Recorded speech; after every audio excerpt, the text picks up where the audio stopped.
Sahabat Rema yang terkasih dalam Kristus, selamat pagi dan berkah dalam. Hari ini, Kamis 30 November 2023, kita memperingati Pesta Santo Andreas Rasul. Bacaan yang akan kita renungkan akan diambil dari Injil Matius bab 4, ayat 18 sampai dengan 22, dengan tema membuka hati dan terinspirasi. Untuk bisa menjadi yang terinspirasi oleh setiap peristiwa kehidupan, oleh sabda-sabda Tuhan, dan oleh pengalaman sesama yang menyentuh,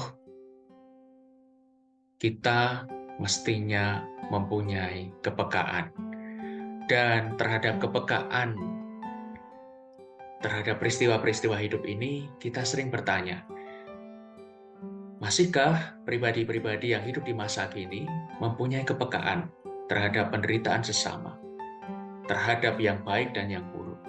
Atau pribadi-pribadi yang hidup di masa kini semakin egois dan abai terhadap peristiwa hidup yang mereka alami maupun kepada penderitaan sesama?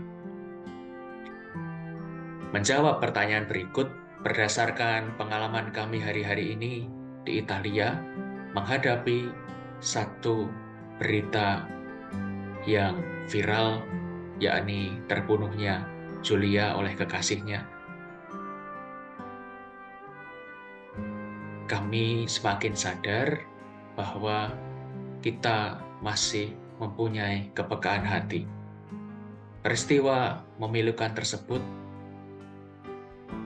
memicu banyak unjuk rasa maupun orasi di sosial media, bahkan terjadi di banyak alun-alun di kota besar di Italia untuk menyerukan penolakan terhadap kekerasan, untuk menunjukkan simpati mereka kepada keluarga Giulia yang kehilangan putri mereka yang masih berusia sangat muda. Maka syukur pada Allah, hari-hari ini kita masih dianugerahi kepekaan hati. Kita masih dianugerahi keterbukaan hati. Dan itulah yang menjadi modal penting bagi kita untuk menerima sabda Tuhan, untuk menemukan berkat dan rahmat atau didikan Tuhan yang tersembunyi melalui peristiwa hidup kita sehari-hari, sebagaimana dialami oleh Santo Andreas dalam bacaan Injil hari ini. Yesus hadir dalam hidupnya, Yesus menjumpainya bukan pertama-tama di sinagoga atau tempat ibadah, tetapi di mana? Di perahu tempat Rasul Andreas berkarya di dalam kehidupan kesehariannya. Demikian juga sabda Tuhan, rahmat-Nya, didikannya ditampilkan kepada kita juga melalui peristiwa hidup sehari-hari, melalui pengalaman sesama yang kita lihat. Karena Allah hadir di setiap kehidupan kita. Dengan demikian, berbekal keterbukaan hati kita pada sabda Allah, kita dapat mereguk rahmat yang Tuhan sediakan hari ini, di mana logosnya atau tempatnya adalah di tempat di mana kita berkarya hari ini. Melalui pribadi-pribadi yang kita jumpai hari ini, mulai dari anggota keluarga kita, rekan kerja kita, ataupun siapapun yang tiba-tiba kita jumpai, atau melalui postingan di sosial media yang kita baca, entah di berita juga. Kiranya itu semua yang menggerakkan kita.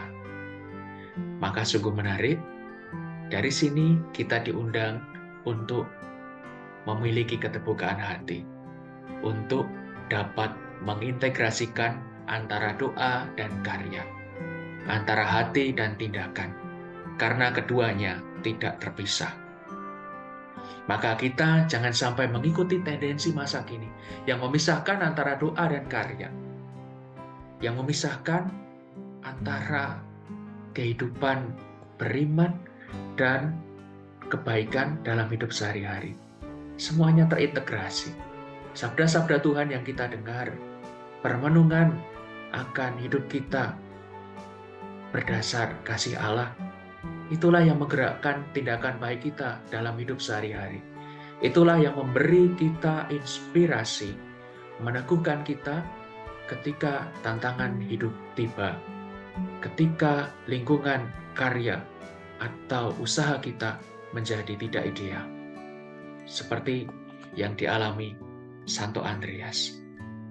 Perjumpaan dengan Tuhan tidak menjadi perjumpaan yang begitu saja, tetapi membawa inspirasi, membawa semangat hidup bagi Santo Andreas. Sehingga persis dia mengikuti teladan sang guru untuk mengorbankan hidupnya bagi pewartaan Injil. Maka kalau kita masuk ke Basilika Santo Petrus, tempat di mana kita turun ke makam Santo Petrus dan makam beberapa paus lain, seperti makam dari Paus Paulus VI ataupun Paus Benediktus yang baru saja dipanggil Tuhan. Kita masuk melalui sebuah tangga dan di atas tangga ada sebuah patung seorang pribadi dengan salib X. Itulah Santo Andreas yang terinspirasi oleh hidup Yesus, yang terinspirasi dari pribadi-pribadi yang kepada mereka dia mewartakan Injil, untuk berani untuk mewartakan Injil sampai hari terakhir, sampai menyerahkan hidupnya.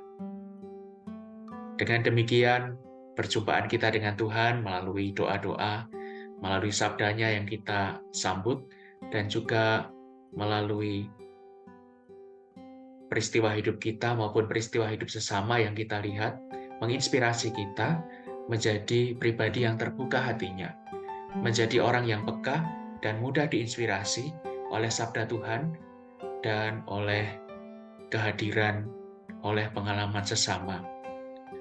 Dengan demikian, semoga hidup kita, karya kita, meskipun sederhana, hanya melalui jempol kita, artinya melalui posting-posting yang kita bagikan, sukacita, senyum yang kita bagikan secara online, maupun kita bagikan pada siapapun yang kita jumpai di rumah maupun di lingkungan kerja kita, membawa inspirasi, menghadirkan sabda Tuhan, menghadirkan wajah Tuhan yang nyata bagi sesama, sehingga kita menemukan integrasi antara doa dan karya, serta antara hati dan tindakan digerakkan oleh sabda dan rahmat Tuhan.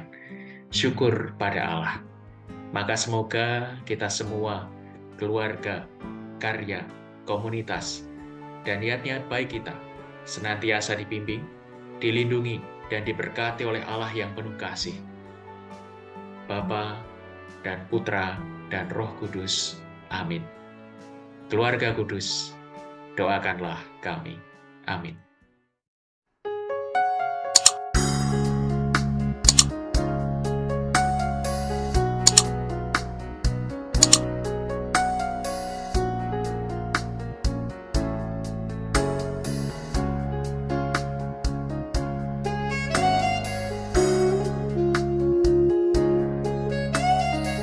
Sahabat Rema, sampai jumpa dalam program berikutnya.